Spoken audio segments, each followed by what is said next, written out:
we're going to be having IAS 41 Agriculture.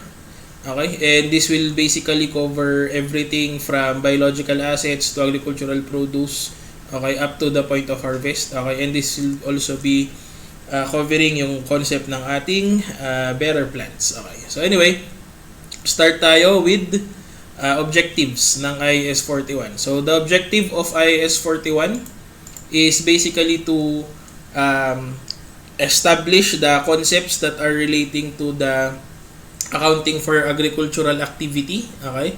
So which will involve the management of your biological transformation for biological assets and agricultural produce, which are harvested products of your biological assets, okay? Okay, so we go to the scope of our standard. So the scope or the standard will apply to all biological assets with the exception of bearer plants, of course. It will also cover agricultural produce at the point of harvest and any government grants related to your biological assets. Okay? Not necessarily the concept of government grants because that is in a separate standard, but basically how we are going to account for biological assets that are provided to us in the form of government grants. Okay, it will not apply to land related to agricultural activity because land related to agricultural activity is basically property, plant, and equipment. It will not cover also intangible assets in relation to agricultural activity because it is covered by IAS 38, intangible assets. Government grants relating to bearer plants, okay, because that is covered by PAS 20 and PAS 16, and of course it will not also cover bearer plants, okay, because bearer plants are covered by PAS 16 also, okay. However, it does apply to produce growing on bearer plants, meaning the agricultural produce coming from your bearer plants that will be part of our accounting in PAS 41. Okay? So, just to emphasize, okay, bearer plants were excluded in the scope of IAS 41, okay, because of the amendments provided by the standard, okay, as of January 1, 2016. So, basically, tapos na to. Okay, so 2016 pa lang na-establish na yung concept ng bearer plants. Okay. So, we go to the key definitions involved in our standard. So first is yung ating biological asset. So pag sinabi nating biological asset, basically ang ibig sabihin lang niyan ay lahat ng living plant or animal, okay, na ating ina-account. Okay? So yung living plant or animal natin. Okay, pag sinabi naman nating bearer plant, okay, bakit siya kasama sa definition? Kasi we need to establish kung ano yung criteria para ang isang item ay maging bearer plant para hindi natin siya isama sa ating biological assets as covered by PAS 41. So, ang bearer plant ay living plant that satisfies these criteria or these requirements. Una, is used in the production or supply of agricultural produce. Okay? It is expected to bear produce for more than one period, ibig sabihin more than 1 year, and has a remote likelihood of being sold as agricultural produce except for incidental scrap sales. Okay? So basically ang dahilan kung bakit ka meron nito ay para dun sa produce niya or para dun sa mga binubunga niya or para doon sa mga na-extract natin na agricultural produce from this particular bearer plant. Okay? Yan.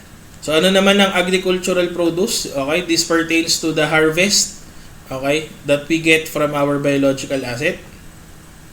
And then cost to sell, okay, pertains to the incremental cost directly attributable to the disposal of an asset, excluding finance cost and income taxes. So basically ito yung mga general transaction cost lang, okay, that are involved in the process of selling our biological assets or our agricultural produce. Okay. So the definitions included by agriculture bearer plants because of the amendments also. So, nasingit lang tong bearer plant na to nung 2016 na nagkaroon ng amendment. Okay, so we now go to initial recognition. Okay, so on initial recognition, the biological asset or agricultural produce, okay, will only be recognized kapag meron na tayong control, okay, over the asset, and there is a probable future economic benefit that will flow.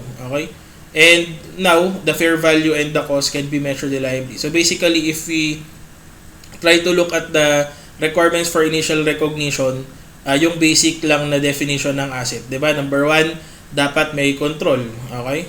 So ibig sabihin dapat may control tayo over the asset. Number 2, dapat may probable future economic benefits. Tapos pangatlo, dapat ma-measure natin reliably either yung fair value or yung cost. Okay? So yun lang yung requirement natin for initial recognition. Okay? So yan. So kapag na-meet na natin yung ating criteria dito, okay?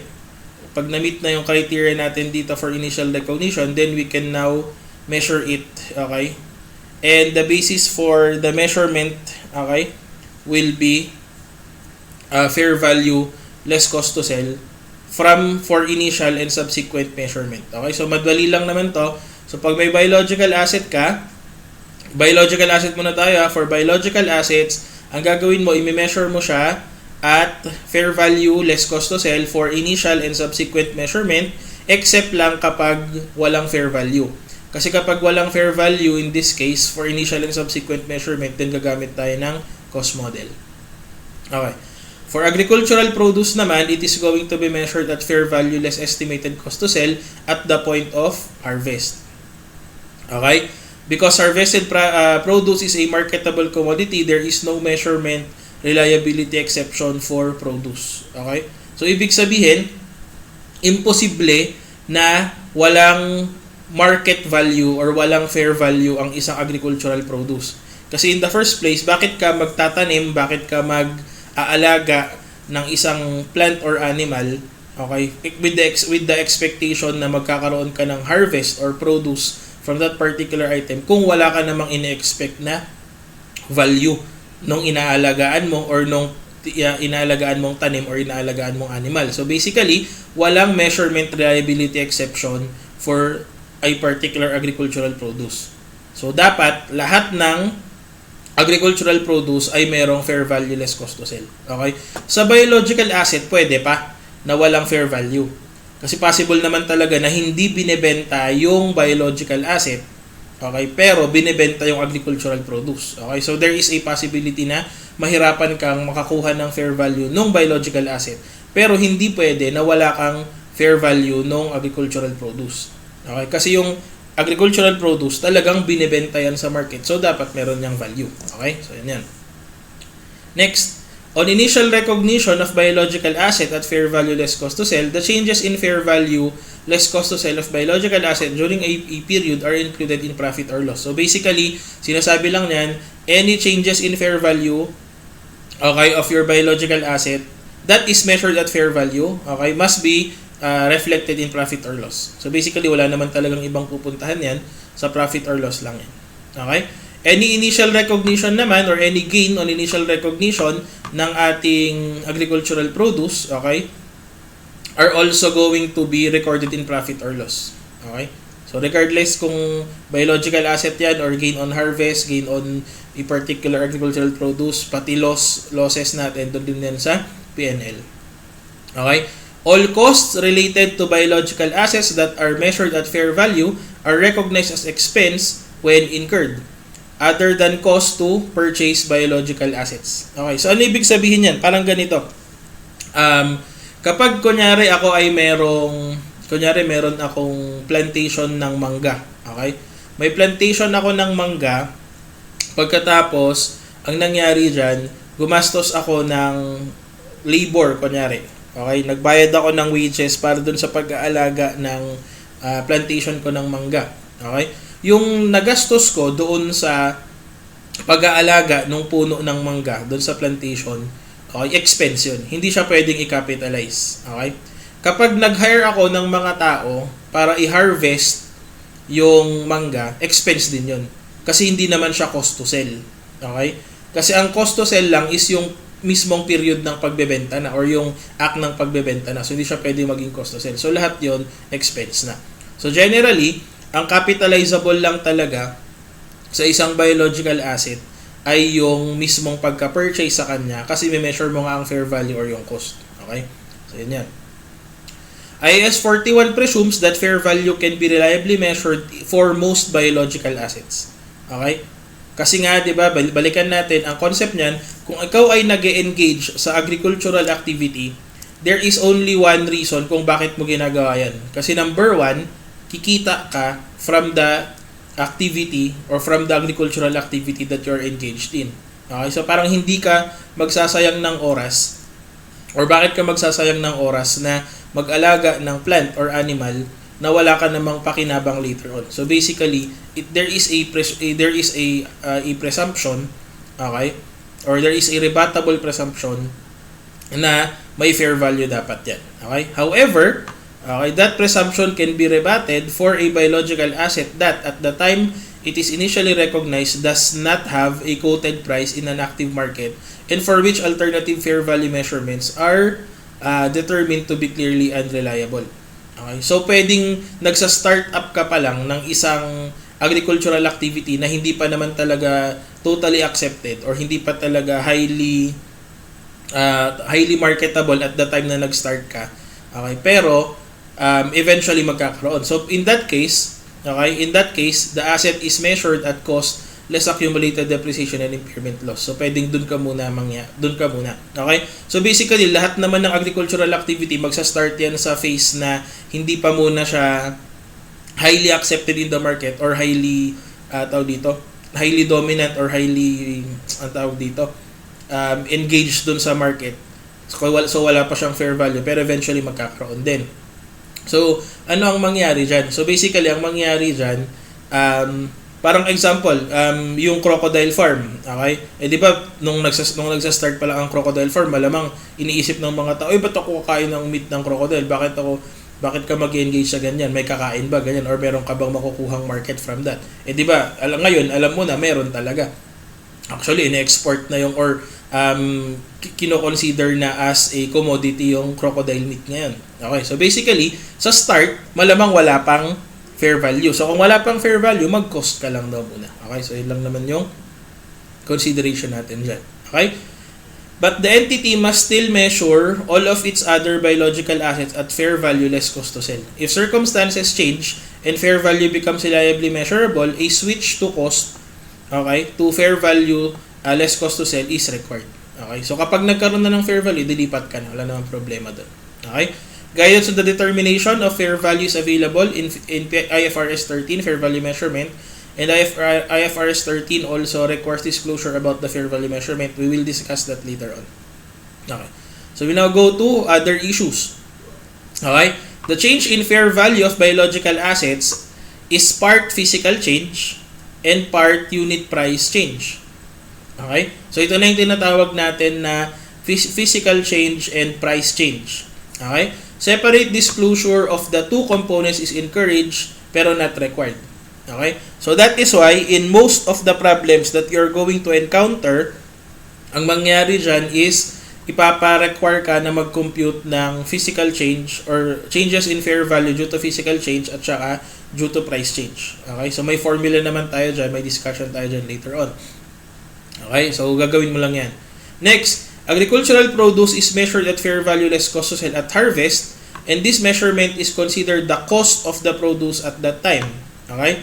For the purposes of IAS 2 inventory or any other standard, yun na rin yung magiging initial cost na i-carry over natin kapag naging part na yan ng inventory. So parang example, ganito.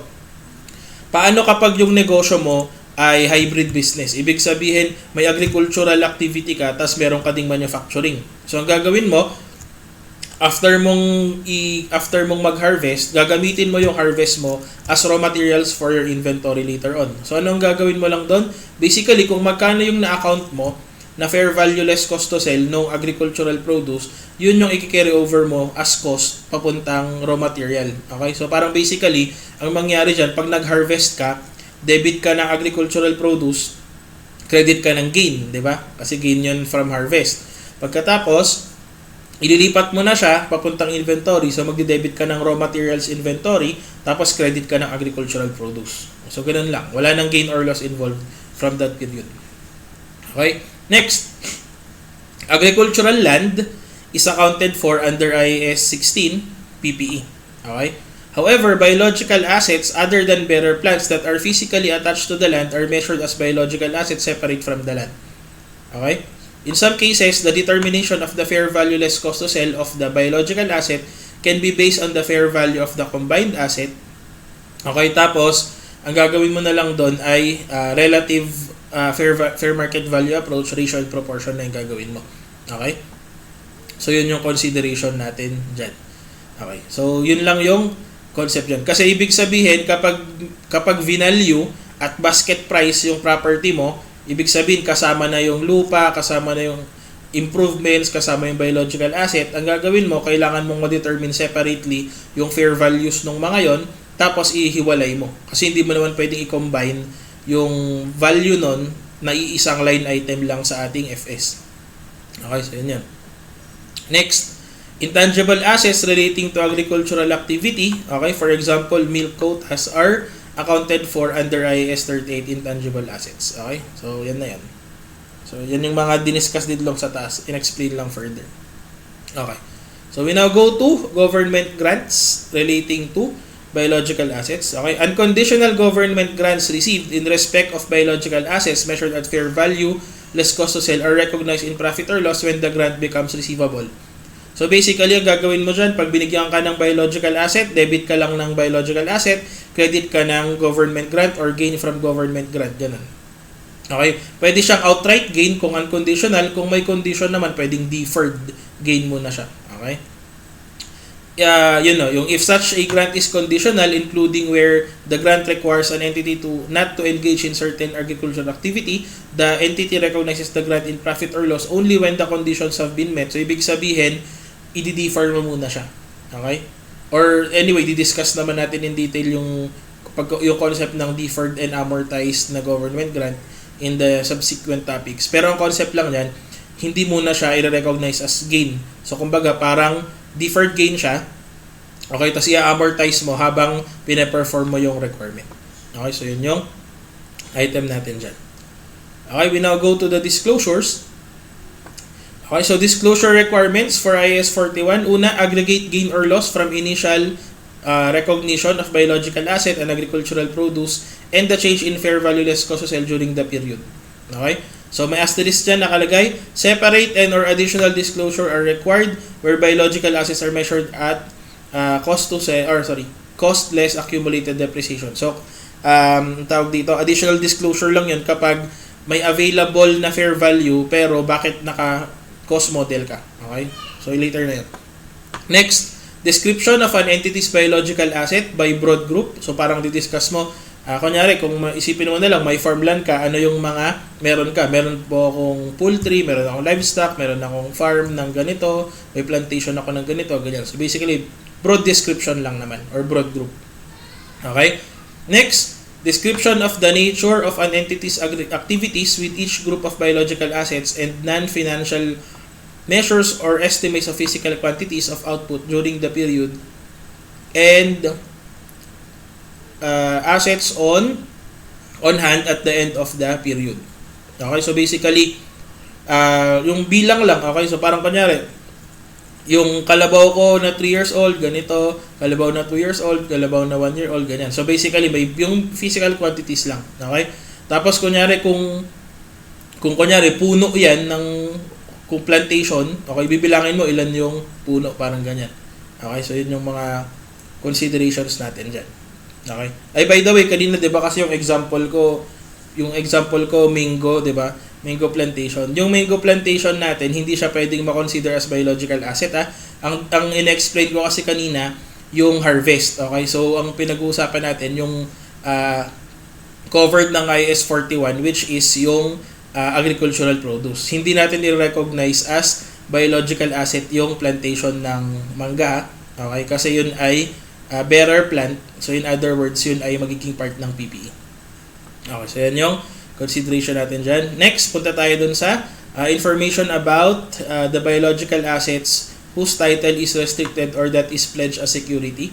Okay, so ibig sabihin, sa'yo pa rin yung biological asset, pero basically, naka-attach siya sa isang utang, ganyan. So, para lang malaman, i-disclose lang natin kung talaga bang unconditional yung control mo over that particular asset or hindi. Next, commitments for development or acquisition of biological assets. Para lang may idea tayo kung may bala ka bang mag-expand, ganyan. May bala ka bang bumili, ganyan. Okay, financial risk management strategies. Of course, kasi kung may hawak kang biological asset, paano mo i-manage or i-mitigate yung risk involved doon sa pag-aalaga mo. Kasi syempre, kunyari, kung may plantation ka ng baboy, ganyan, or plantation ng baboy. Ano ba yun? Kung meron kang mga baboy, kunyari, okay, may alaga kang baboy. Paano kapag may nagkasakit, ganyan, o tapos kumalat yung sakit, paano mo minamanage yun? Kasi syempre may financial risk involved doon eh. Okay? Yung mga ganyan. Next, reconciliation of changes in the carrying amount of biological assets showing separately changes in value, purchases, sales, harvesting, business combination, and foreign exchange differences. Okay, yan yung basically, i-disclose mo separately saan dyan yung physical change, saan yung price change, saan dyan yung nag-harvest, nagbenta, ganyan. So basically, i-disclose mo lahat-lahat ng mga yan. Yung business combination and foreign exchanges, yan ay kapag lang naman, international yung business mo, may foreign exchange. Tapos business combination, kapag, kunyari baka subsidiary ka or parent ka ng isang group. Okay, so, pag may business combination, disclose mo yung mga yan. Okay. So, yan siya. Next, disclosure of a quantified description of each group of biological assets, distinguishing between consumable and bearer assets, or between mature and immature assets is encouraged but not required. Okay? So, lang naman yan, para lang mo determine kung ano yung pwede nang ibenta, ano yung hindi pa pwedeng ibenta, ganyan. Yan. Tapos kung ano yung bearer, ano yung hindi, ano yung perishable, ano yung hindi, ganyan. Okay? If fair value cannot be measured reliably, additional required disclosure is included. Okay? So, ito yung mga yon. So, description ng asset na walang fair value, explanation of why fair value cannot be reliably measured. So, syempre, diskarte na ng accountant yan kung paano niya i-justify na wala nga talagang fair value. Okay? If possible, a range within which fair value is highly likely to lie. Okay? So, kailangan mo din consider yan. Depreciation method na ginamit, useful lives or depreciation rates, kailangan mo na-explain kung paano basis mo. Gross carrying amount and accumulated depreciation, beginning and ending. Okay, so kasama din yan. So, yan yung mga kailangan mong i-justify later on or kailangan mong i-explain later on kung bakit ka nag-cost method. Kasi nga, di ba, general dapat fair value. Okay? If the fair value of biological assets previously measured at cost subsequently becomes available, certain additional disclosures are required ulit. So parang ang gagawin mo naman dyan, paano nagkaroon ng fair value, anong ginawa mo nung nagkaroon ka ng remeasurement, nung nag-reclassify ka from cost model to fair value, ganyan. Next, disclosures relating to government grants include the nature and extent of grants, unfulfilled conditions, and significant decreases expected in the level of grants. So, ito, mga details na yan ng government grant na kailangan mo lang i-disclose. So basically, binibigay mo lang yung details, conditions, and other requirements provided by the government grant. So yun lang yan. So that's actually the end of your discussion. Now, before we move on, there is a question here. Sir, paano kapag meron akong ang tawag dito? Kapag meron akong mga alaga sa zoo. Okay? So kunyari may isang lugar tapos may zoo, ganyan. May mga biological assets ako doon. So generally there is I forgot kung anong standard na to.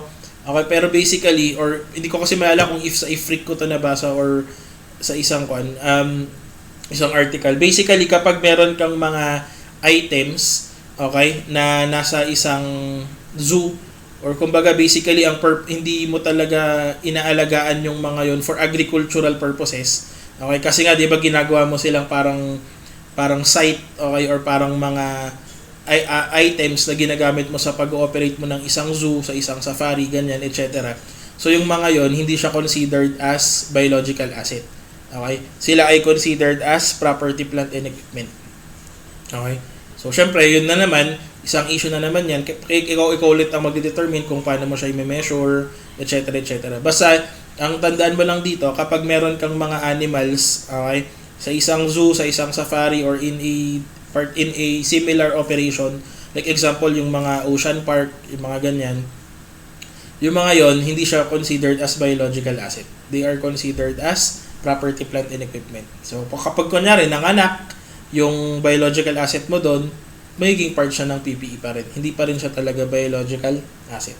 Okay? So, yun yung hindi siya talaga a biological asset in the point of view of IAS 41. Okay? So, PPE ang classification niya. Okay. So, anyway, yun. We now go to our theory questions. Let's start with theory question number 1. So, IAS 41 should be applied to account for the following when they relate to agricultural activity. Kasama ang biological asset, kasama ang agricultural produce at the point of harvest, kasama ang government grants relating to agricultural activity, land related to agricultural activity, PPE yan, intangible assets related to agricultural activity, IAS 38 yan. So, ibig sabihin, ang kasama lang is 1, 2, and 3. Letter C ang sagot natin dyan. Okay. Question number 2. IAS 41 is applied to agricultural produce at the point of harvest only. Okay? So, basically, pagka harvest mo without additional processing. So, yung mismong yung mismong process ng pagkaka-harvest lang without subsequent or additional processing of the harvest. Okay? So, letter B ang sagot dyan, at the point of harvest. After the harvest or after the point of harvest, magiging part na yan ng inventory mo later on. Okay? So, next question number 3 tayo dito. This is a table. Meron din yan dun sa okay? Meron tayo i-discuss ngayon dyan. Ano dito ang considered as part ng IAS 41. Okay? So, una, yung yarn, okay? Yan ay hindi nakasama sa IAS 41 kasi yung yarn ay further processing na yan ng initial harvest. Okay? Kasi hindi naman pwedeng, unless meron kang ma-harvest na yarn agad, diretso. Diba? Hindi pa naman. So, no yan. Inventory yan. Yung lumber, no din yan. Kasi, yung lumber, okay, yung lumber kasi, yan ay na-process further na felled trees. Okay? Ang tawag kasi nila, actually nakalagay din yan sa standard. Okay? At sa ibang mga, yung mga basic na terminologies. Kapag nag-harvest ka, okay? Kapag nag-harvest ka, pinutol mo, okay? Yun na yung mismong point of harvest. Pero kapag hinati-hati mo, tinanggal-tanggal mo yung maliliit na parts, magiging lumber siya, then magiging inventory na siya. Yan. So, lumber, no na yan. Okay? Ang isang tawag kung hindi siya felled trees, timber. Okay? 'Di ba malala mo pag may pinapanood ka nung bata ka, 'di ba? Yung kapag may pinutol silang puno, sisigaw sila ng timber, yun din naman. O, yun yan. Okay? So, ibig sabihin, yun yung mismong point of harvest. Pero kapag kapag pinrocess mo siya, tinanggal mo yung mga bark, tinanggal mo yung mga excess part, pinrocess further mo siya, so inventory na yan. Yung carpet, no, syempre inventory na yan. Yung sheep, yes, biological asset. Trees in a plantation forest, yes, hindi mo pwedeng i-assume na ito ay bearer plant kasi plantation forest yan. So, ang ginagawa mo, nagtatanim ka ng puno, ang gagawin mo, i-harvest mo yung puno. Okay, puputulin mo yung puno later on. So, yes pa rin yan. Yung wool, yes. Ito yung mismong tawag dito, balahibo or fur ng sheep, tapos kinat mo. Okay, so yun. So, at the point of harvest pa lang yun. Kapag pinrocess mo na further yung wool, magiging part na siya ng magiging tela na siya, ganyan, or magiging ang tawag dito, particular inventory item na siya, edi inventory na. Yung logs, okay, pa rin yun. No pa rin siya. Kasi kumbaga, process further siya na timber or felled trees, okay? Yung thread, no. Clothing, no. Sugar, no din lang yan. Kasi ipaprocess further mo pa yung pinanggalingan ng sugar, di ba? Harvested cane, yes. Okay, 'di ba yung mismong pinutol mo lang yung tuba, okay? Tubo pala. Okay? 'Yun, tapos yun na. Milk, yes. Okay, kapag sinabi pasteurized milk, powdered milk, evaporated milk, yun na yung inventory. Pero kapag milk lang, as in milk, okay, pwede pa. Plants, hindi naman sinabing bearer plants, so yes, kasama yon. Dairy cattle, okay, so yes din yon. Or basically, yung cattle na ginagamit mo para maka-harvest ka ng gatas, ganyan. Or basically, baka yung mga yan. So, yes. Yung cotton, yes. Okay, kahit cotton plant pa yan, yes. Okay, kasi basically, yung cotton na yan yung mismong kukunin mo doon sa cotton plant, tapos saka mo siya ipa-process further, so saka na siya magiging, ang tawag dito, magiging inventory. So yung from cotton to either cotton buds, cotton balls, etc. kung ano pa bang gamit ng cotton, so yun yung magiging inventory. Yung cheese, syempre process further yan, so inventory yan, kaya no. Sausages, no din yan. Okay, cured hams, no din, kasi cured na nga, di ba? At wala namang ham talaga na diretso lang yan na ma-harvest mo na ham siya, di ba? Syempre may process further pa yon. Carcass, okay, yan yung mismong kakakatay lang na na biological asset. Carcass ang tawag doon. So yes, yun yung point of harvest. Dahon, agricultural produce at the point of harvest yon. Okay, so kasama pa rin yan. Grapes, kasama pa rin yan sa IAS 41. Picked fruit, point of harvest, kasama. Tea, kapag yung leaf ay naging tsaa na, kasi pinrocess further mo, inventory na, kaya no. Cured tobacco, no na rin yon, kasi nag-process na siya, na-cure na siya, okay, so no yon. Yung wine, syempre no, okay. Processed fruit, na-process na nga, diba, so no. Pigs, okay, part ng biological asset yan. Bushes, kasama pa rin. Vines, yes. Fruit trees, no. Because fruit trees are bearer plants. Okay, so which will now be part of IAS 60. Okay, next. Agricultural activity is the management of the biological transformation of biological assets. Okay, that are for sale, that are into agricultural produce, that are into added or additional biological assets. The answer is all of these are considered. So 1, 2, 3 tayo dyan. Okay. Number 5, agricultural activity covers a diverse range of activities. Okay. For example, raising livestock, kasama yan. Forestry, kasama yan. Annual or perennial cropping. Okay. So basically, yan yung nag-harvest ka on an annual basis or on a certain period of time. Kasama pa rin sa agricultural activity natin. Cultivating orchards and plantations, kasama. Floriculture and aquaculture, including fish farming. Okay. Sama yan. Food processing, hindi. So 1 to 5 lang. Okay. Now, explain lang natin further to agricultural activity. Kapag ikaw ay ganito, no? Ikaw ay namumutol ng puno sa isang forest, pero hindi ikaw yung nag-alaga ng forest or hindi mo pagmamay-ari yung forest na yon. Okay, at hindi ikaw yung nagtanim before mo hinarvest, hindi yun considered as agricultural activity. Okay? Kasi dapat, sa agricultural activity, ikaw yung nagmamanage. Okay? So, kapag illegal logger ka, ganyan, or basta logger ka lang ng puno, ganyan, yan ay hindi agricultural activity.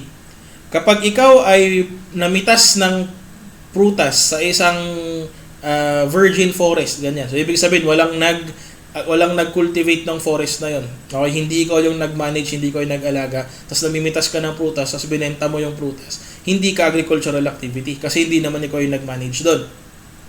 Kapag ikaw ay mangingisda, okay, hindi agricultural activity yon.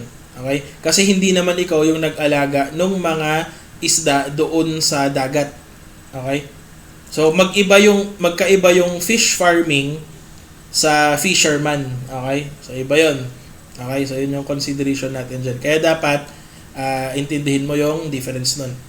Okay? So parang kunyari dito sa Cordillera, 'di ba? Or dito sa area natin dito, madaming mga wild plants, okay? Parang example dito sa area namin kasi madaming sunflower. So kunyari ang ginawa ko, parang maganda yata magbenta ng sunflower. So gagawin ko, ikakat ko lahat ng bunga ng sunflower dito, ibebenta ko. Okay? Hindi siya considered as floriculture. Kasi hindi naman ako nag-alaga nung mga sunflower dito. Kasi kuwan lang to, parang ang tawag dito, parang mga wild plants itong mga to. So ibig sabihin walang nag-alaga, so hindi siya considered as floriculture. Pero kapag kunyari, ikaw ay nag-aalaga ng or nagtatanim ka talaga ng rose, nagtatanim ka talaga ng mga tawag dito, yung mga ginagamit usually sa panagbenga, ganyan, nagtatanim ka, then that is considered as floriculture. Okay? So anyway, yun sa number 5. Okay, so letter E tayo dyan. Number 6, an active market is a market where all of the following conditions exist. This is basically based on IFRS 13. Okay? So the items traded within the market are homogeneous. So generally, dapat homogeneous yan. Ibig sabihin, iisang klase lang. Willing buyers and sellers can normally be found at any time, of course, except if the market is closed. Prices are available to the public. Kailangan yon. The market trades every day, hindi naman requirement yan. Okay, there will be times na magko-close ang market. Like, generally, pag sinabi nating active market, hindi naman ibig sabihin everyday may operation. Tapos pag sinabi nating active market, hindi siya yung market na literal na market, ha? Pag sinabi lang nating active market, it pertains to a system or it pertains to an environment wherein this exists, yung 1, 2, and 3. So, letter C ang sagot dyan. Okay? So, minsan lang kasi nagiging literal yung meaning kasi parang kung naghahanap ka ng isang item, saan ka pupunta? Sa palengke, di ba? Parang ganyan yung labas niya. Pero generally, pag sinabi nating active market, it does not pertain to the literal na palengke or a literal market kung saan ka talaga nagbebenta. Okay? Parang ang concept niyan, saan ka kukuha ng mga information na to. Okay? So, nagkataon lang kasi na kung kukuha ka ng ganitong information, meron talaga yan sa literal na market. So, parang active market na rin siya per se. Pero hindi talaga yun ang general term ng or general definition ng active market. Okay? Next, 7. An undertaking should record a biological asset or agricultural produce only when the undertaking controls the asset. So, nakalagay yan kanina doon sa requirement natin. Ito yung recognition criteria. Future economic benefits, kailangan din yon. The fair value or cost can be measured reliably. So, kasama din yon. So, 1, 2, and 3 yan. Next, number 8. Point of sale cost include. Ano yung mga point of sale or cost to sell? So, commissions, yes. Levies by regulatory agencies, yes. Levies by commodity exchanges, yes. Transfer taxes and duties. Okay, kasama yan. Okay? Kasi transfer taxes, pag income taxes, magkaiba yon. Okay? So, ito ay related talaga sa pagbebenta. Transport and other costs, hindi. Transport cost is not part of the point of sale. Kasi parang ganito yan. Generally, before magkaroon ng point of sale, ito transport mo muna siya. Pag na-transport mo na, kung saan ka saan magkakaroon ng bentahan, dun lang magkakaroon ng point of sale. So, the transport cost is not part of your point of sale cost. So, letter D ang sagot natin dyan. 1, 2, 4 lang. Number 9, an onerous contract. Okay, onerous, di ba? Pag sinabi nating onerous, okay, mas ikaw yung may obligation, di ba? Basically, so ang concept niyan, magkakaroon tayo ng loss. Okay, kasi onerous siya eh. Onerous yung contract. So, ibig sabihin, ikaw yung may i-bear na loss, ikaw yung may i-bear na burden. Okay?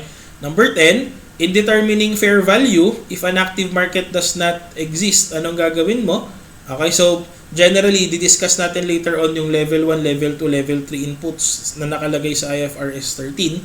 Okay, so kapag walang active market, ibig sabihin walang level 1 input, pwede mong gamitin ito, most recent market transaction, market prices of similar assets which will be subject to adjustment for differences.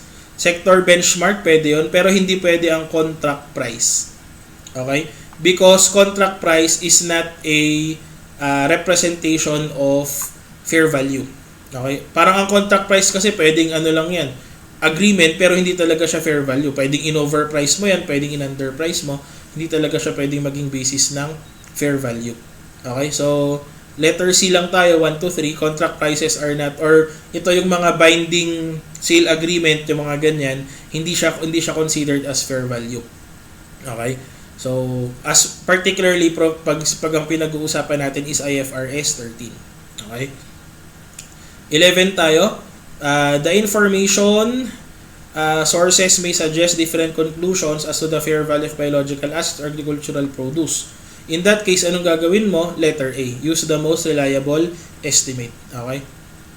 So, kapag iba-iba. Hindi mo pwedeng gamitin yung average. Okay? Kasi syempre ang hinahanap mo muna expected value, di ba? So expected value is the most reliable estimate. So letter A ang gagawin mo dyan. Nasanay kasi siguro tayo na i-average na lang natin kasi malamang yun. Pero hindi. Kapag may range, tapos the one point in the range is as likely as the others, saka ka gagamit ng average or midpoint or mid-range. Pero kapag walang sinabing ganun, yung most reliable estimate ang gagamitin mo.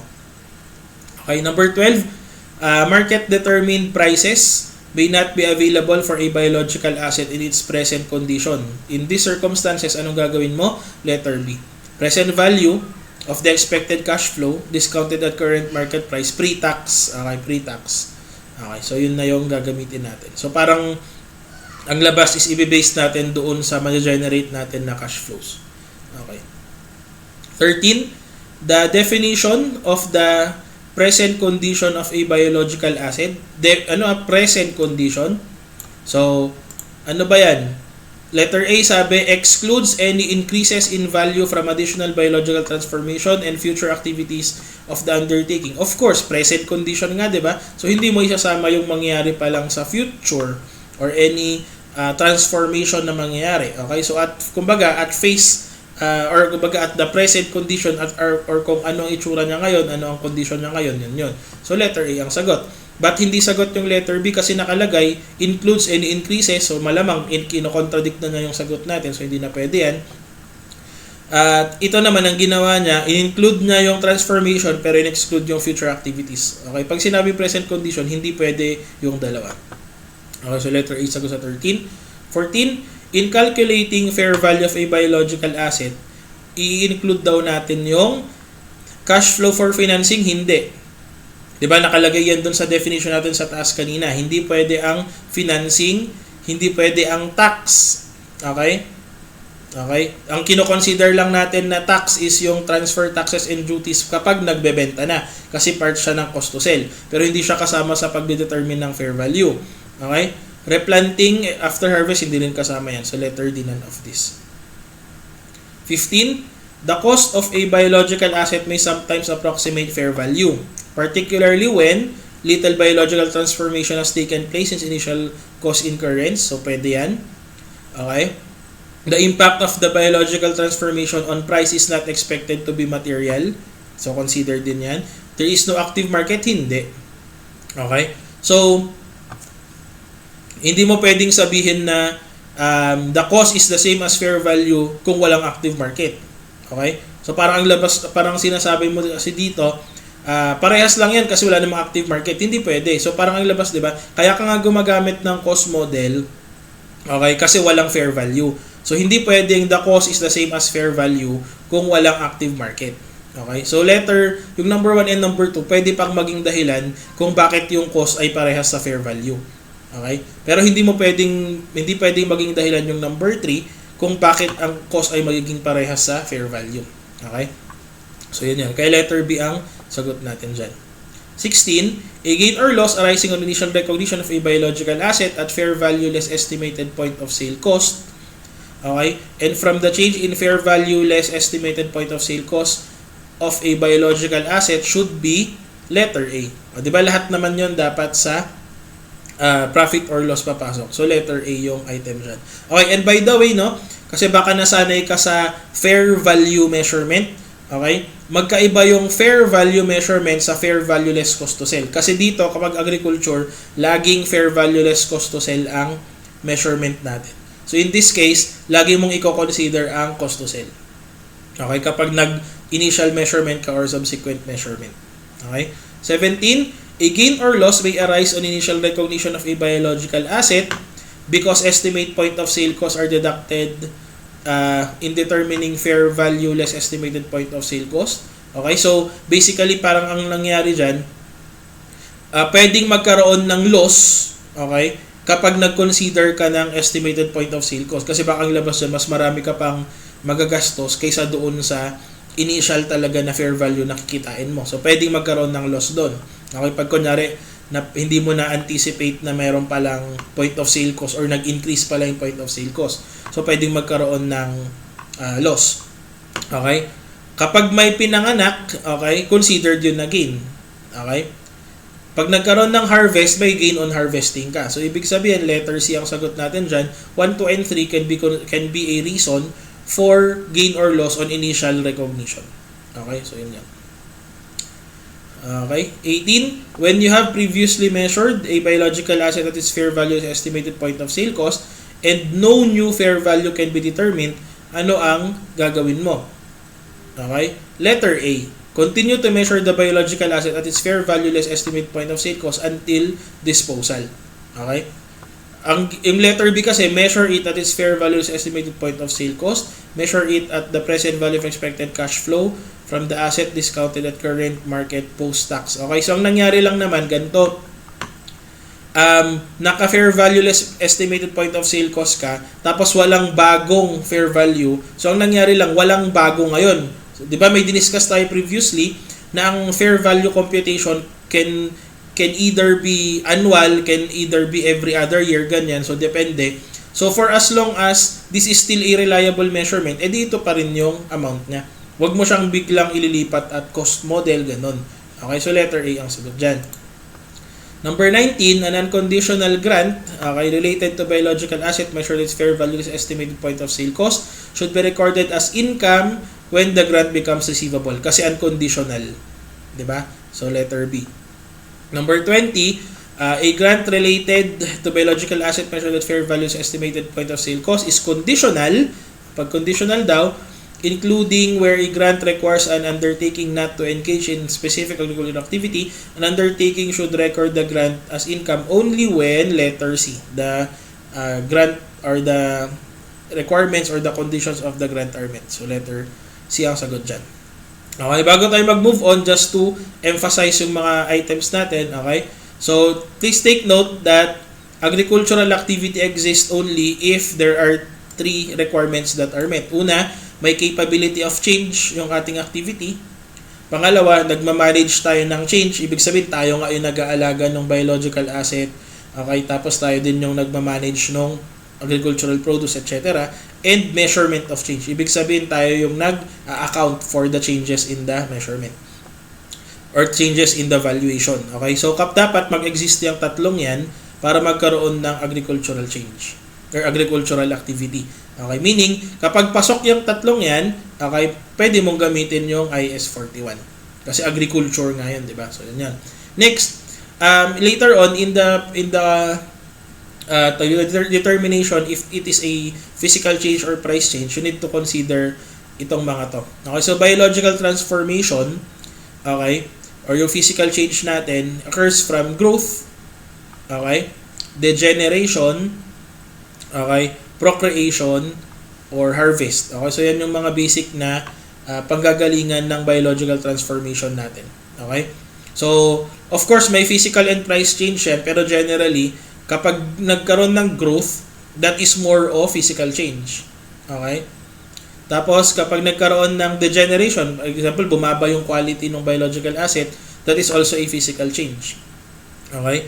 Kapag nagkaroon ng procreation, okay, ibig sabihin nagkaroon ng additional living plant or animal, okay, then that's also going to be a physical change.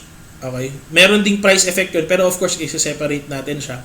Tapos yung harvest, generally, that is going to be a physical change. Kasi nag-harvest ka, di ba? So may mawawala from a particular biological asset. So, i-account din natin siya.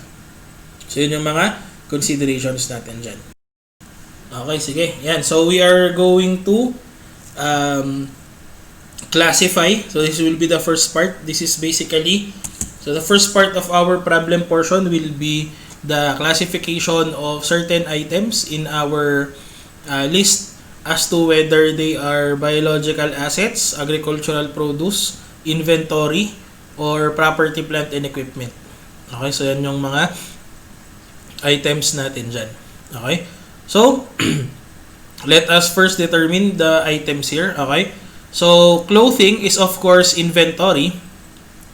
Okay, yung cotton plant, okay, so cotton plants are basically going to be the question there is ano ba ang process ng or yung method sa plant, no, sa cotton plant. I think cotton plant, hindi naman yan lalampas ng 1 year. Okay, so madaming beses kang pwedeng mag-harvest. Ay, hindi, actually once lang tapos tatanggalin mo na agad yung plant. So basically, hindi yan bearer plant. So this is going to be biological asset. Double check natin later on. Cured ham is of course going to be inventory. Dairy cattle is biological asset. Fruit trees, bearer plant yan. Grapevine is bearer plant. Kasi ang grapevine naman, for as long as alagaan mo, magbubunga at magbubunga yan. Okay, so this is going to be bearer plant. Logs and lumber, they are inventory items. Mais, okay, maize plants or corn plants, okay. Basically, this is going to be biological asset. Oil palms, okay. So this is the plant, okay. This is the plant where we get palm oil, okay. So oil palms are basically biological assets. Kasi kung gusto mong mag-harvest ng palm oil, tatanggalin mo mismo yung mismong plant, okay? So hindi to pwedeng maging bearer plant. This is going to be biological asset lang. Yung palm oil, this is going to be inventory. Yung pigs, biological asset. Yung rubber products, this is inventory. Yung rubber trees, bearer plant. Kasi ang habol mo sa rubber trees is yung sap, okay, na magiging basis or magiging source ng latex na gagamitin natin sa paggawa ng rubber products. So yung rubber trees, this is bearer plant. Okay? Kasi hindi mo naman siya puputulin, parang susugatan mo lang siya konti tapos lalabas yung sap, okay? So yun yung concept niyan, kaya bearer plant to. Yung sausage, inventory yan. Yung sheep, this is biological asset. Sugarcane is biological asset kasi kung mag-harvest ka naman dyan, tatanggalin mo yung mismong biological asset, so hindi yan pwede maging bearer plant. So sugarcane is going to be biological asset. Tea bushes is bearer plant kasi pag mag-harvest ka naman ng tea leaf, yung dahon lang naman ang kukunin mo, hindi mo naman bubunutin yung buong plant, okay?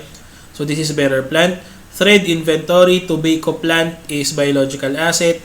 Trees in a timber plantation is biological asset. Tea is inventory. Harvested cotton, so kaka-harvest lang, so this is going to be agricultural produce. Sugar is inventory. Milk is agricultural produce. Picked fruit is agricultural produce. Picked grapes is agricultural produce. Yarn, inventory. Carpet, inventory. Wheat plants is biological asset. Parang palay lang yan. Picked fruit na ulit, that's still agricultural produce. Wine is inventory. Carcass is agricultural produce. Processed fruit is going to be inventory. Harvested latex is the agricultural produce na nanggaling sa rubber trees. Cheese is inventory. Wool is agricultural produce. Harvested cane, agricultural produce. Picked leaves, agricultural produce. Cured tobacco, inventory. Picked leaves ulit na ulit, so that's going to be agricultural produce. Felled trees, that is agricultural produce or timber. Okay? So yan siya. So tingnan natin kung ano yung mga answer natin, tapos ipapakita natin yung details later on. So this is going to be our answer there. Yan, okay? So, yan. Kapag I, inventory, kapag B, biological asset, kapag BP, bearer plant, kapag AP, agricultural produce. Okay? So anyway, yan.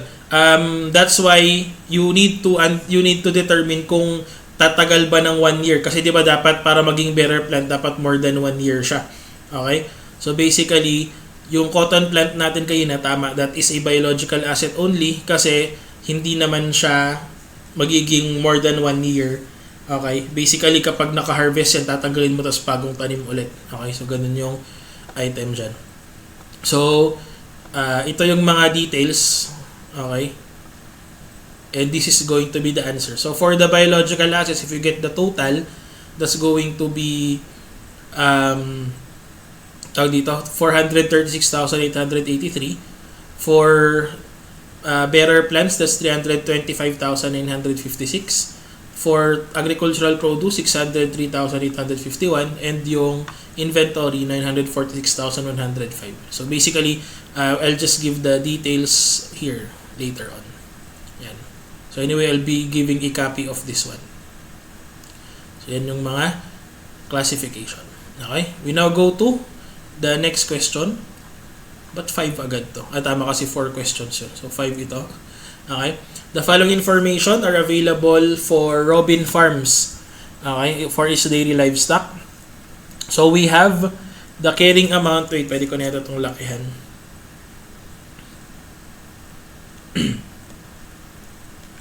Okay.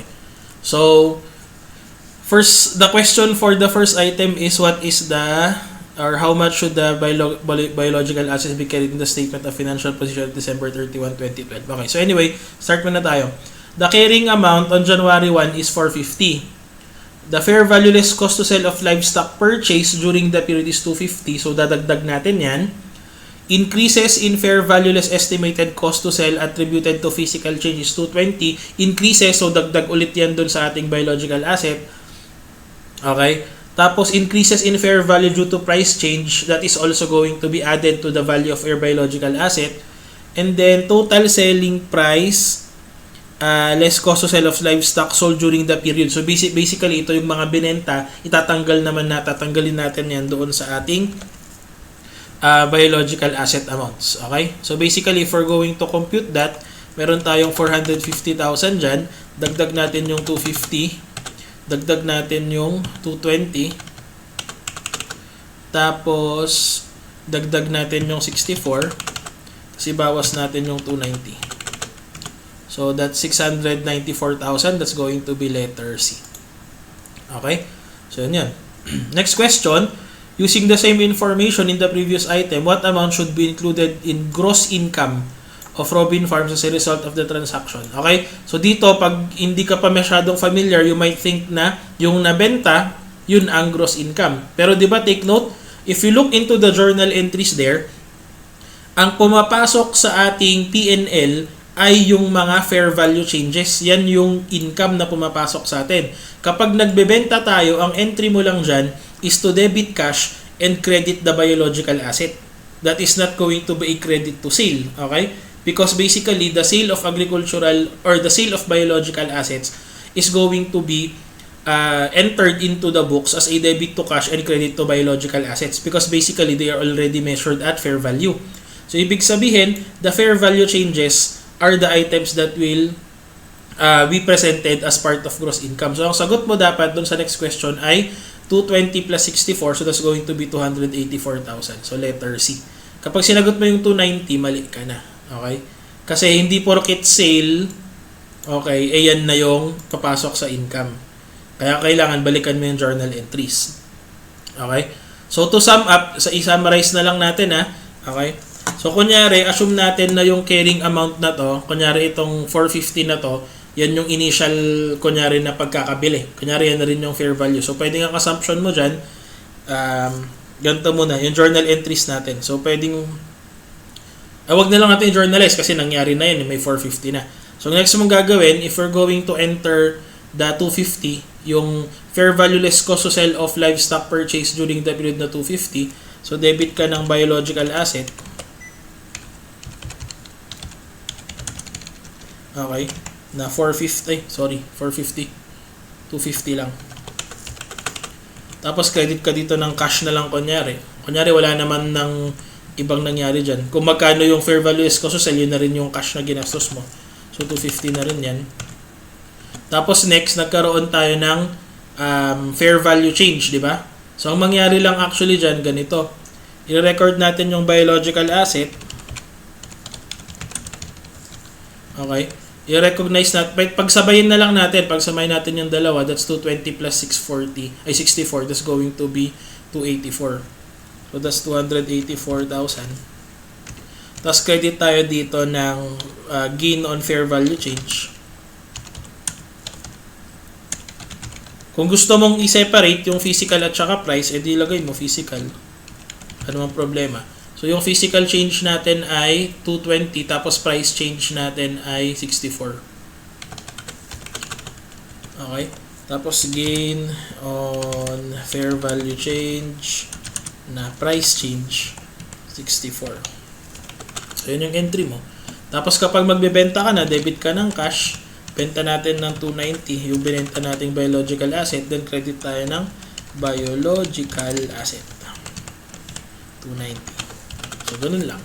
Kaya ang sagot natin, yun pa rin. 694, tapos 284. Okay, so yan yung answer natin sa first question. Okay? Ay, dun sa number 5. Okay, next question natin. Use the following information to answer the next 4 questions naman. So, meron tayong 20 na 2-year-old cattle na hawak nung beginning of the year. Tapos nung January 2, bumili ka ng 5. Okay? So, ang nangyari naman ngayon dyan, bumili ka ng 5 for 12,000 each. Tapos may pinanganak ulit na 5 nung January din. So, nagkataon lang, or basically siguro intention nung gumawa ng question para hindi lang muna mahirap. Kasi isipin mo, kapag iba-iba yung date, kasi sa ganito yan sa totoong buhay, hindi mo naman pwedeng sabihin na, uy, manganak ka na ng January. Sabihin mo dun sa biological, uy, manganak ka na ng January para hindi ako mahirapan mag-account. Kasi later on, pag December, i-measure kita based on your age. Di ba? Ganun. So, ang ginagawa mo, i-compute mo siya or pipilitan mong manganak ng January pero hindi naman ganyan nangyayari sa totoong buhay. Okay? So, yung mangyayari dyan, ang tawag dito, what you're going to do is to account for the changes. So, dito nagkataon lang, puro January lahat para mas madali. So, basically, yung 5 2-year-old na binili mo nung January, 3 years old na siya pagdating ng December 31. Yung pinanganak na 5 nung January, 1 year old na siya pagdating ng December 31. So, ganun lang yung mangyayari dyan. So, no cows or calves were disposed during the period and per unit fair values are given here. Okay, so yan yung mga item. So, question number 1 tayo. The company records separately the increases in fair value less cost to sell due to physical and price changes. How much shall be taken to profit or loss as gain arising from changes in fair value due to physical change? Okay. So, when you talk about physical change, ang pinag-uusapan lang natin dyan, kukunin natin yung price differences assuming nag-iba or kukunin natin yung price differences at the end of the year considering the changes in the age. Okay? So, parang ganun yung mangyayari dyan. Okay? So, basically, ano ibig sabihin nun? Magbe-base lang tayo lahat doon sa ending na year, okay, or prices at the end of the year para walang problema doon sa sa changes in prices. Kasi pag price changes ang usapan, ang focus natin diyan will be yung price nung beginning versus yung price ng end, okay? Kapag physical change ang tinutukoy natin, we are not going to consider the beginning prices but we are only going to focus on the ending prices, okay? Considering the change in the year or change in the age of that particular biological asset. So in this case, gawa muna tayo ng inventory ng mga items natin. Okay? So meron tayong, 'di ba, yung 2-year-old cattle muna tayo. 'Di ba 20 yung original, may binili ka pang 5. So magiging 25 na. So yung 2-year-old, okay, na naging 3-year-old papuntang 3 years old, 25 yun. 25 cattle. Okay, so lagyan na lang natin ng number. Okay? Pagkatapos, ano pa yung edit lang natin. Yan. Tapos, so bali ang inventory ng cattle natin is yung 20 plus yung 5 na parehas na 2 years old, magiging 3 years old siya.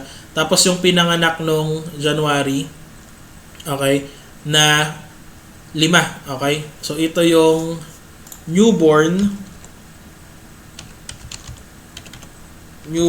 papuntang 1 year old. Okay? Maarte kasi ang 1 year old. Sige, ganyan natin. Okay. Ilan yun? 5. Okay. Tapos take note, this is physical change. So any newborn will actually result in additional physical change. Diba? Take note, nung pinanganak siya, nung pinanganak ang newborn, magkakaroon yan ng additional na increase in fair value kasi pinanganak siya, diba? So, isasama natin yan sa physical change. Okay. So, anyway, ganyan yan. So, paano natin i-compute ngayon yan? Kukunin mo yung price end at year end, age end na lang para hindi nakakalito. Okay? Tapos, minus price end at age beginning. Tapos, i-multiply natin sa quantity. Okay? So, ganyan yan. So, ibig sabihin, kung i-compute natin yan, yung para dun sa ating yung sa 25 na cattle, ang price end niya at age end, so 3 years old na siya ngayon, so based on this information, 15 na siya. It's going to be 15,000 minus price end at age beginning. So that's going to be, magkano siya ngayon kung 2 years old pa rin siya? That's going to be 13. So that's going to be 13,000. Tapos multiply natin ng 25. Okay? 25. Okay? So that's going to be 15 minus 13 is going to be 2,000 times 25. So that's going to be 50,000. Okay? Next, yung ating newborn na naging 1 year old, so ang gagawin natin ganito, same pa rin yung formula natin ha. Ito pa rin yun, copyin ko na lang. So, ganoon pa rin. So, compute natin. So, magkano ang price end at age end? So, pag 1 year old ka na ngayon, 7,000. Minus, kung age end, price end at age beginning, so kung newborn ka pa rin ngayon, at end of the year, 5,000. So, it's going to be 5,000 here. Okay? Tapos multiply natin ng 5 kasi 5 yung cattle na yun, di ba? So that's going to be 2,000 times 5. That's going to be 10,000. Tapos, take note, pag pinanganak, that is a physical change. Okay? So we are going to consider kung magkano yung physical change ng pinanganak. Ang sinabi, 5 calves ang pinanganak noong January. During January, ang newborn ay 4,000. So, kailangan natin i-consider yung 4,000 na yon. So, that's going to be 4,000 times 5. Okay? So, ang lalabas ngayon dyan, that's going to be 20,000. Okay? So, our total physical change is going to be 50 plus 10 plus 20. So, that's going to be 80,000. Okay. So, yan yung sagot natin dito sa problem na to. Okay? Ayan yan. So, 80,000 ang sagot natin for our total physical change. Kaya letter C ang sagot. Okay? Ngayon, paano naman kapag price change? Okay? So, ang gagawin mo, same pa rin. Ito, kopyahin ko na lang to. Pero wala na tayong newborn ha. Wala nang computation yung newborn kasi ang consideration natin sa newborn, yung kakapanganak, for price change lang siya. Okay? Magkakaroon lang ng for physical change lang siya. Magkakaroon lang ng price change kapag consider ulit natin to. Okay? So, ang mangyari ngayon dito, ibahin lang natin yung category.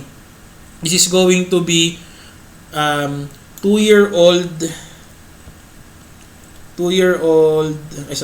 same pa rin, pero ibahin natin yung formula pala, sorry. So, dito, hindi na price and age end to. So, ang mangyari, yung nandito sa ima-minus mo dito, ito yung ilipat ko dito. Okay? So, ganyan. Tapos, ang ima-minus ko ngayon dito will be the price beginning. Okay? So, ganun din dito. Tatanggalin ko to. Okay? Pagkatapos, minus price beginning. Okay? So, ganun lang gagawin natin dyan.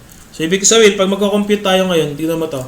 Ang kino-compare na natin ngayon kapag price change will be the changes in prices from between the beginning and end of the year, considering na hindi nag-increase or hindi nagbago yung edad. So, ibig sabihin, yung sa 25 na 2-year-old cattle, assume natin na 2 years old pa rin siya. So, ano i-compare mo ngayon? Yung 13 at saka yung 12. So, sa formula natin dito, ang mangyari dyan, 13 ito, okay? So, ang ibabawas natin, yung price na nung beginning na 12,000. So, 13 minus 12 is 1,000 times 25. That's going to be 25,000. Okay? Tapos, ganito ulit, yung price and at age beginning natin, dun sa newborn, di ba? Kung parehas na newborn, ang newborn at year end is 5,000. Ang newborn nung beginning of the year, 4,000. So, that's basically 5,000 minus 4,000. Tapos, times 5 ulit, so that's going to be 5,000 lang. Di ba? So, ganun yun. So, wala na tayong ibang idadagdag. Yan lang yung price changes natin. Okay? So, ang total price change, okay, total price change natin dyan is going to be equal to yung 25 at saka yung 5 doon. So, 30,000 to. So, that's going to be letter A. Okay? Tapos, pansinin mo, kung gusto mong total change lang, total change ang gagawin mo. Ang gagawin mo lang para ma-compute mo yung total change, kunin mo lang yung price end at age end minus price beginning. Ganyan lang ang gagawin mo. Tapos multiply mo ng quantity. Ganyan lang yung gagawin mo. Pag total change ang habol natin, ha. So tingnan mo to. Kung ang physical change ay 80, tapos ang price change ay 30, pag tinotal natin to, dapat ang total na mako-compute natin ay 110, di ba? Okay, so try natin. Actually, ang ginawa mo lang naman talaga dun sa formula, pinaghiwalay mo lang to, kaya merong nakalagay dito na price end at age beginning, di ba? So dun sa gitna ng formula ng physical change at saka price change. So kung ganito, idediretso natin, o di-try natin, ha. Tapos syempre, yung total change natin, ito, tapos, wag mong kalimutan idagdag yung newborn. Okay, newborn.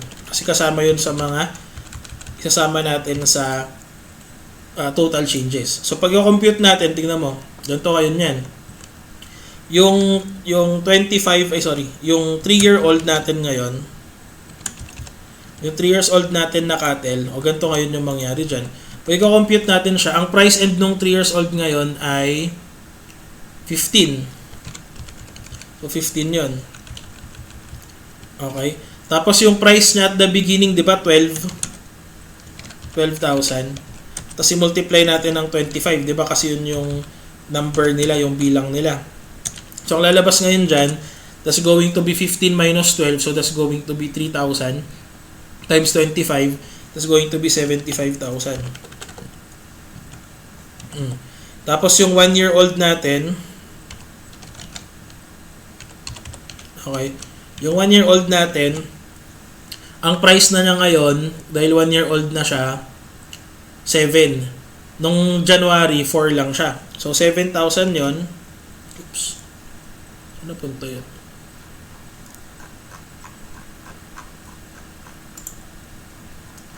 Lumipat bigla sana. Wait lang, nawala eh. Okay. So, mangyari ngayon dyan,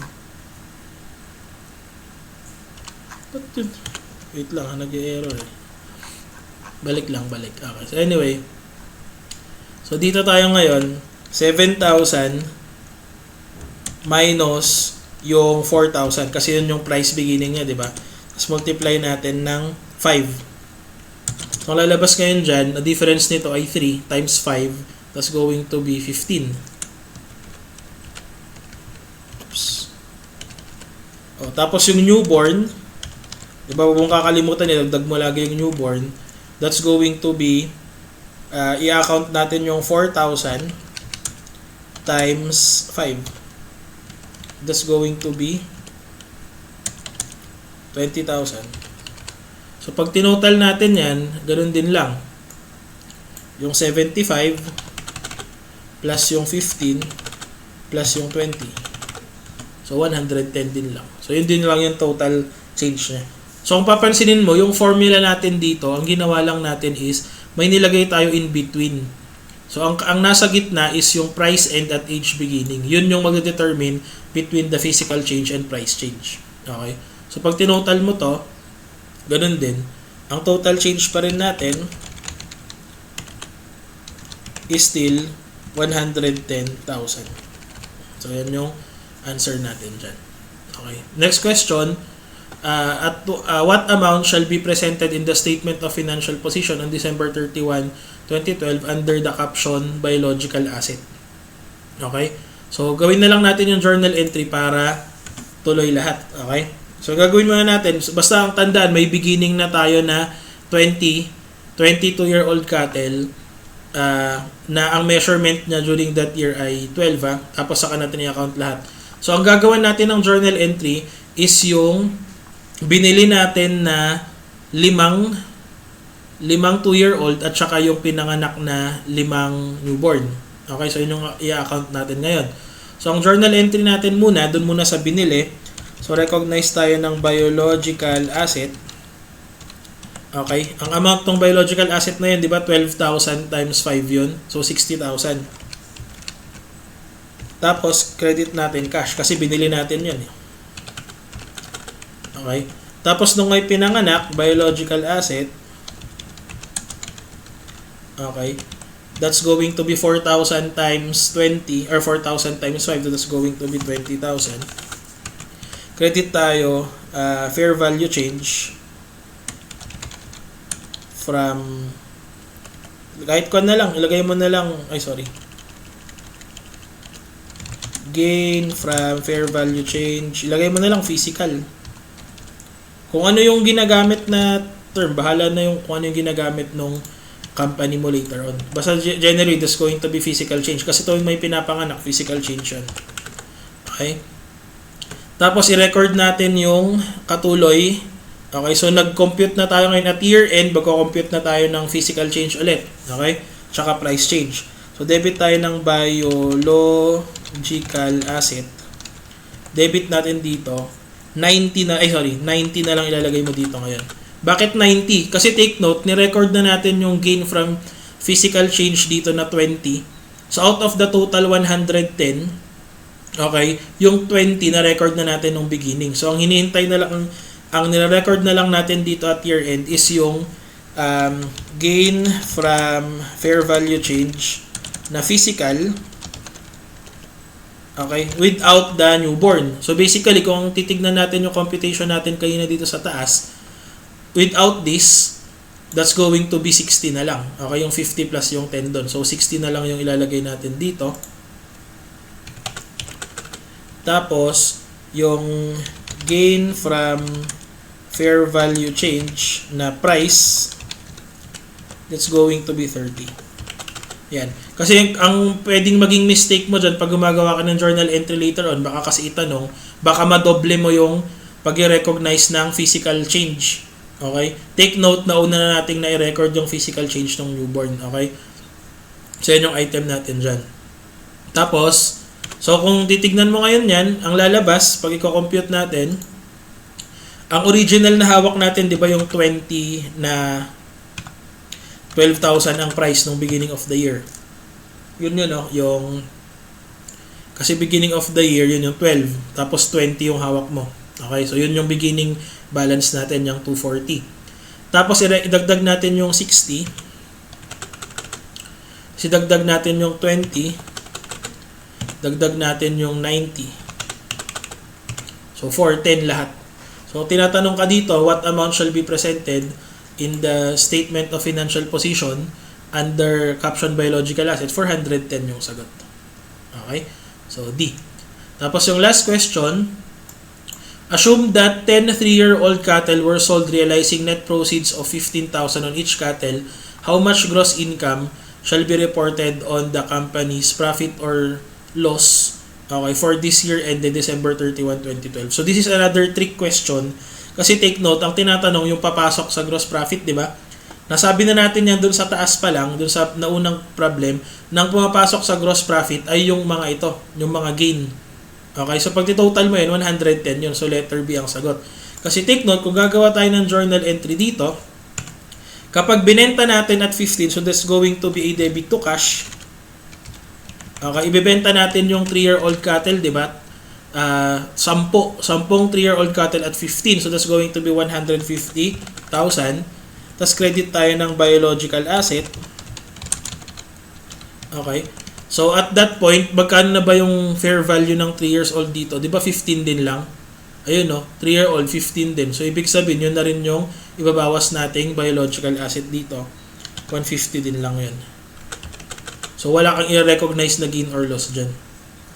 So ang papasok lang talaga na item doon sa profit or loss mo is yung fair value changes. Kaya 110 ang sagot.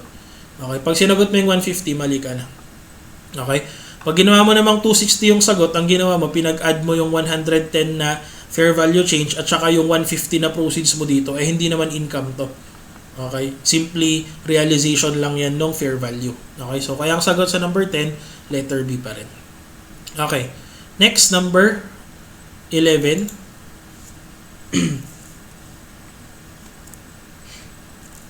Okay. So, number 11 tayo. The following information pertains to Nestle Company's biological asset at December 31, 2012. Okay. Ang sabi dito,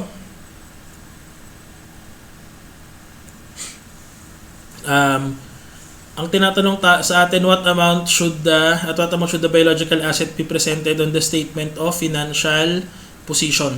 Okay. So, the price of the asset in an active market is 5 million. Estimated broker's commission is 50. Transport and other costs expected to be incurred to bring the asset to the market is 40. Selling price in a binding sale agreement is 5,100,000. Okay, so ang tinatanong lang naman dito, magkano ang i-record natin. So, syempre kapag biological asset, anong priority natin? Fair value less cost to sell. Ang fair value less cost to sell natin is itong 5 million minus yung 50. Ignore mo yung transport cost kasi hindi naman yun kino-consider. So, ang sagot natin dito ay 4,950. Yun lang. Okay, wala na tayong ibang gagawin dyan. Okay, so yun po yung items natin dyan. Okay, so anyway, yun yung sagot natin sa number 11. Okay, next.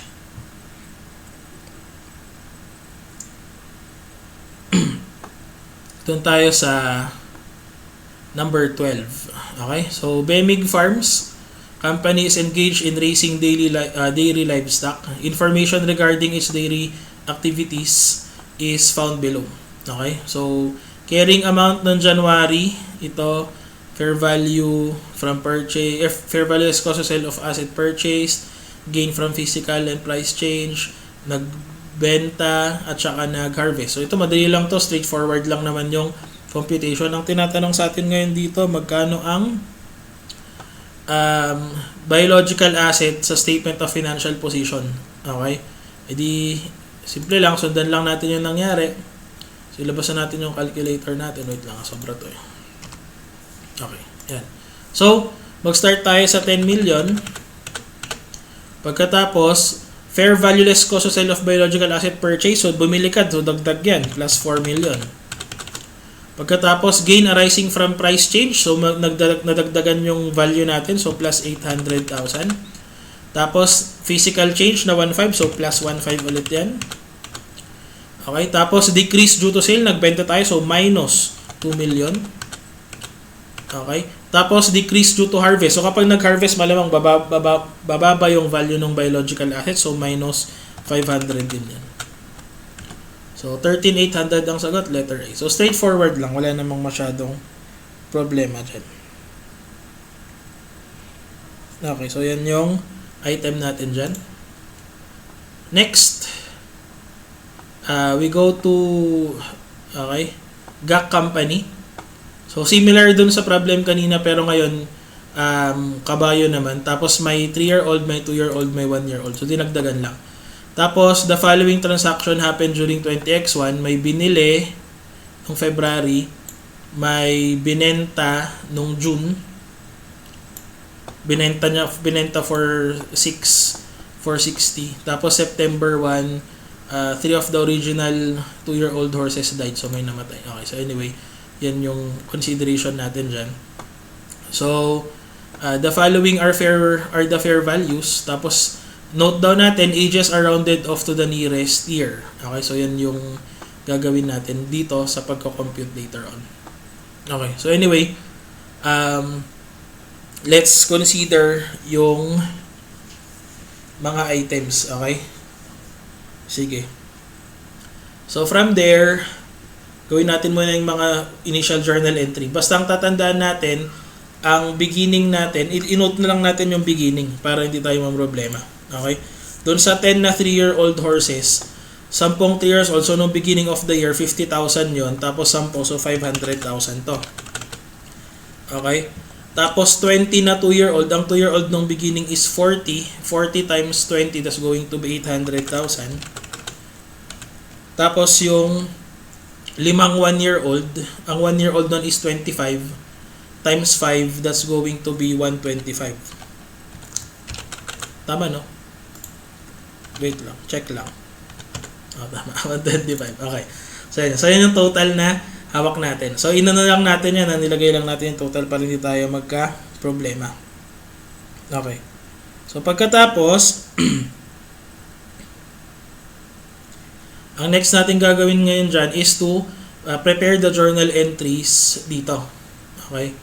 So, ang i-consider natin, gagamitin natin yung mga amounts dito.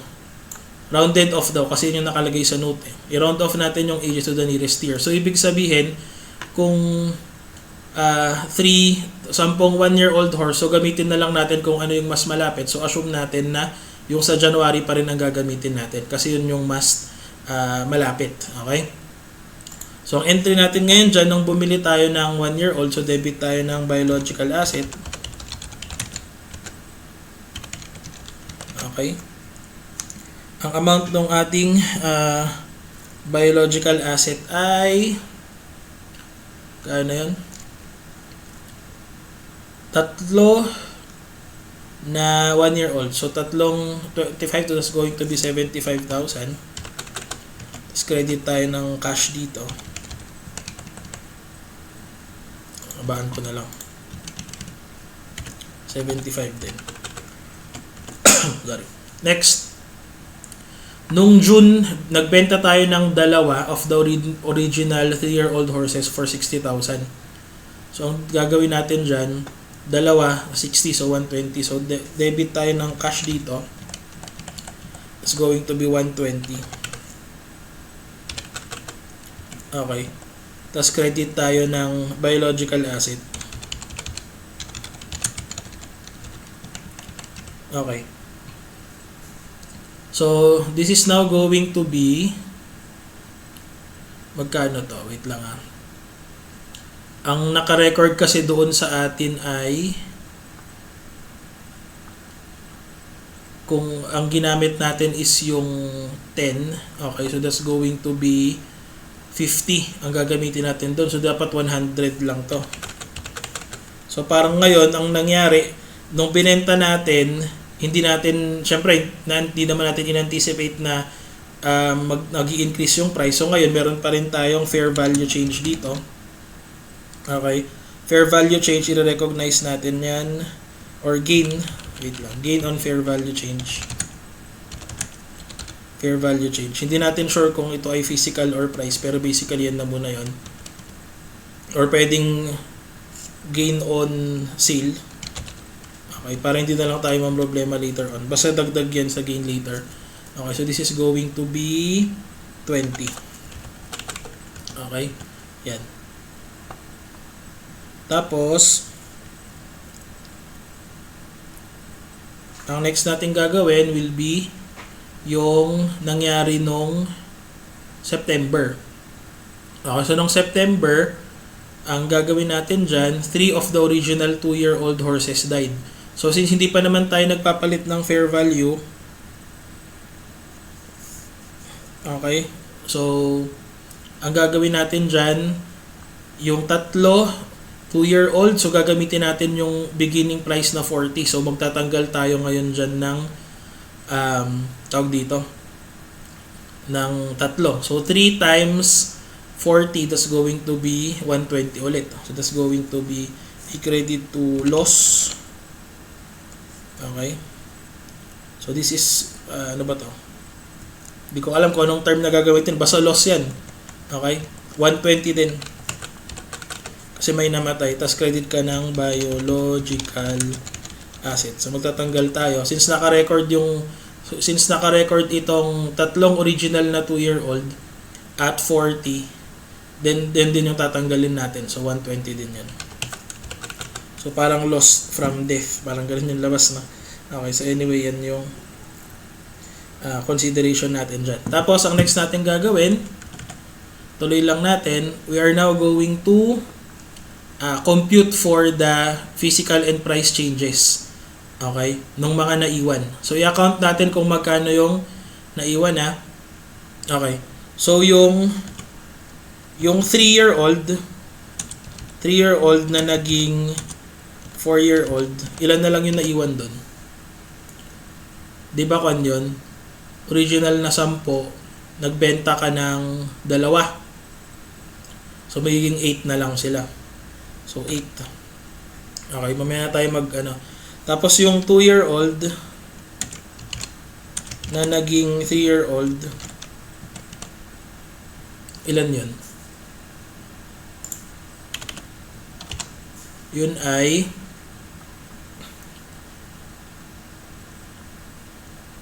wait, may binili pala tayong tatlong 1-year, mamaya pa yun, 1-year-old pa naman yan. Okay. So yung 2 years old na naging 3 years old, magiging, since may namatay na 3, ito magiging 17 na lang to. 17. Tapos, next tayo, doon naman tayo sa 1-year-old na naging 2 years old. Okay? So, di ba ang original na hawak natin, 5 1-year-old. Since may binili tayong 1-year-old dito, considered pa rin siya as 1-year-old na lang, wala muna siyang price differences. So, magiging 5 plus 3, magiging 8 yun. Wala namang namatay dyan, so 8 pa rin to. 8. Okay? So, ganyan yung gagamitin natin. Okay? Tapos wala namang pinanganak, walang newborn. So, basically, tuloy lang natin yung ating journal entries.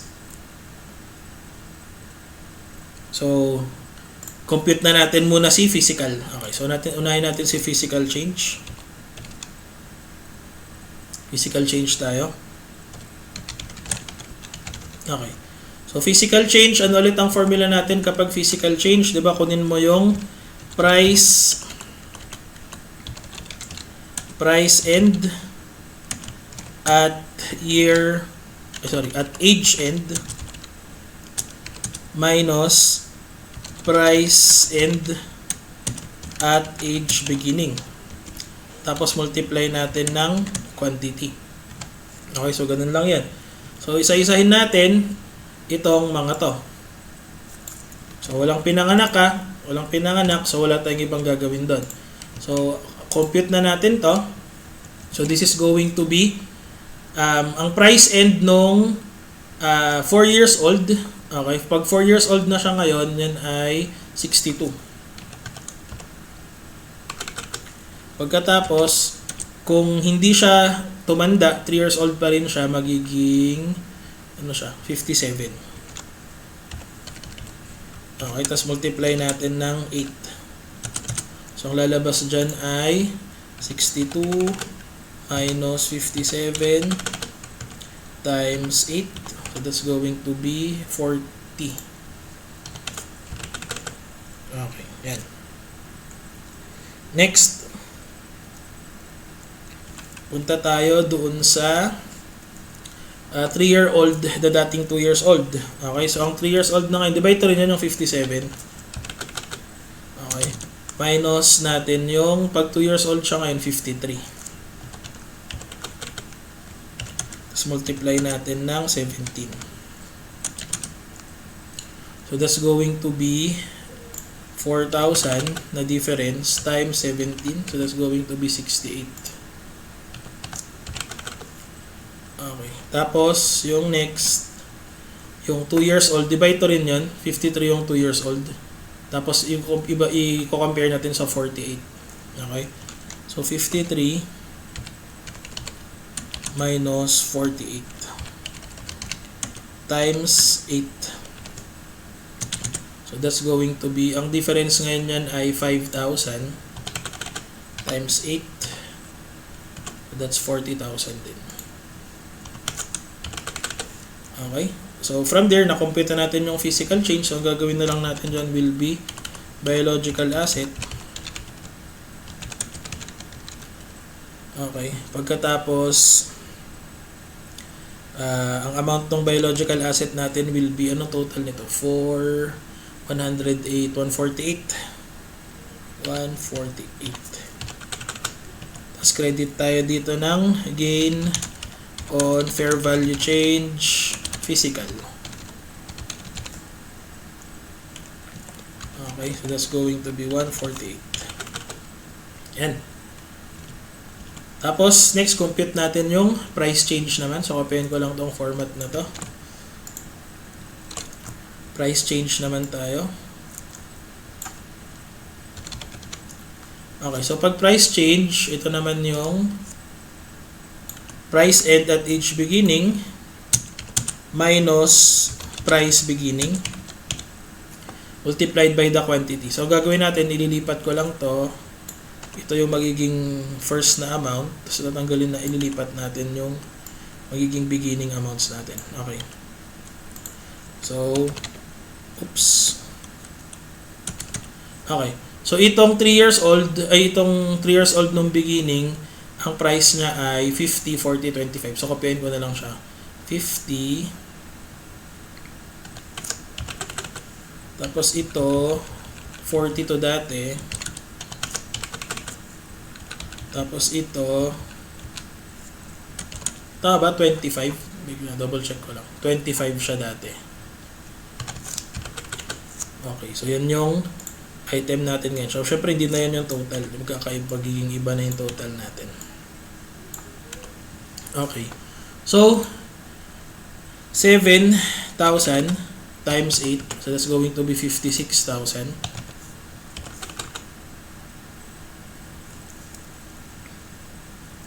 Okay, pagkatapos, this is going to be 13,000 times 17. That's 221,000. Tapos, yung 48 minus 25 times 8, that's going to be 184. Okay, so journal entry natin dito will be biological asset. Tapos credit tayo dito ng gain on fair value change na price naman. So that's going to be recorded at anong total nito? 56,000 plus 21,000 plus 184,000. So that's going to be 461. Yun na rin yung credit mo dito.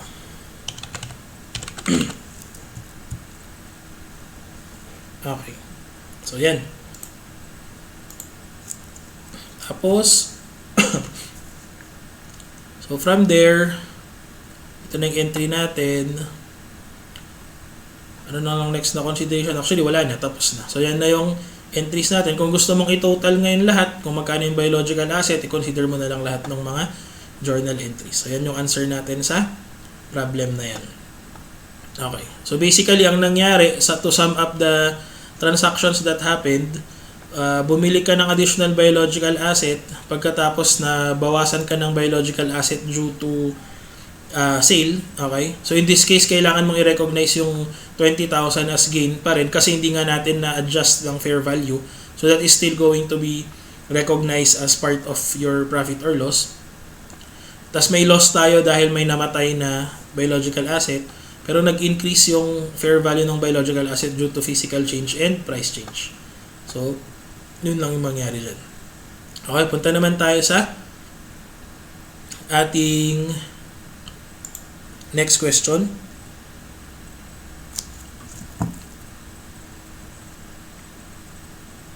So, yan yung consideration. Proceed tayo. So, ang tinatanong dito, prepare the entries. Actually, nagawa ko naman na yung journal entries. Okay? So, sinabi, the company owns a farmland which contains the following as of January 1, 20X1. So, yung mangga, santol, okay? So, take note, itong mangga, this is bearer plant. So, this is going to be part of our PPE. Yung santol, PPE din yan. Yung nara, ang ginagawa dyan, pinuputol yan para doon sa kanyang kahoy. Okay, so ibig sabihin yan ay biological asset. Tapos, yung 1 hectare ng rice field. Okay, so 10,000 square meters or 1 hectare. Okay, the following are the fair values as of the beginning of the year. So, ito yung fair value ng santol, nara, rice field, etc. Okay, so this is 1,000 per. So this is based on the This is not based on the, hindi ito yung value ng lupa, yung mismong laman lang niya na laman lang niya na palay, okay, or laman lang niya doon sa plantation. So anyway, ang gagawin natin diyan, compute muna natin yung fair value ng biological asset as of January 1, 20X1. Yun lang muna i-compute natin. So, ang i-compute lang natin dyan will be ito at saka yung rice field lang. Itong dalawa lang. Kaya ang computation natin will be 10 times 35,000 kasi yun yung fair value ng nara.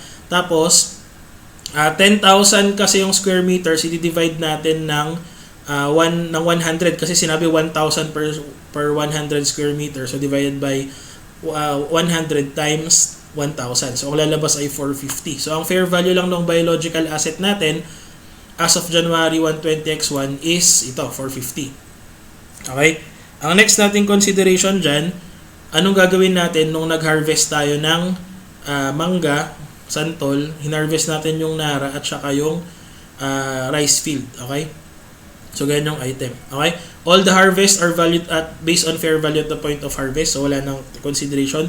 Diretso lang natin yung pag-compute. Okay? So, basically, anong gagawin natin dyan? So, ganito. Yung mango, i-recognize natin yan based on the 500 times 120 per kilo, so the 60,000. Yung santol, 300 times 50, so that's going to be 15,000. Yung nara, na failed trees natin, di ba, 56 yon, so magiging 8 times 55 per tree, so that's going to be 440. Okay? Tapos yung palay natin na na-harvest, di ba, 100 kavans of rice with a value of 1.2 per kavan. Okay, so that's going to be ito, 120. Okay, so yan siya. Ngayon, ano ang credit natin? Siyempre, kikredit natin muna yung nara tree na biological asset. Saan mo to kinuha? Saan mo nakuha yung 280? The 280 is based on the value of the nara tree na 35 multiplied by 8. Okay, so yun yung 35,000 times 8. Kaya 280 lang yun. Yung rice plantation na biological asset na 100,000, saan natin yan nakuha? Doon yan sa measurement na nandito. Yung initial na amount natin. That's basically 10,000 divided by, ito yun, 10,000 divided by 100 square meters times 1,000 per square meter. So that's 100,000. Kaya 100,000 yung dito. Tapos any difference will now go to gain. So yun yung item natin dyan. Okay? Tapos ang baka magtatanong kayo, sir, paano yung fair values nung mga mangga, nung santol at saka nung itong mga to? So basically ito, hindi natin to concern kasi malamang dahil PPE yan, kasi bearer plant nga yan, depreciation ang mangyari. So later on, kung may binigay na data kung paano yung depreciation ng mga puno na yan, edi dun ka mag-recognize. Basta generally, ang labas niyan, itong mga to, these are our agricultural produce. Tapos, these are the items that we are going to remove from biological asset which will result in a gain later on. Okay, so yan yung items natin dyan. Okay, kasi harvest pa lang eh. Kapag binenta mo na later on, pag nabenta mo na tong mga to, then saka ka mag-recognize ng cash. Okay, so parang ganun yung items. Kung binenta, okay? Kasi ano pa lang, hinarvest pa lang. Yan. So basically, that is the end of our discussion.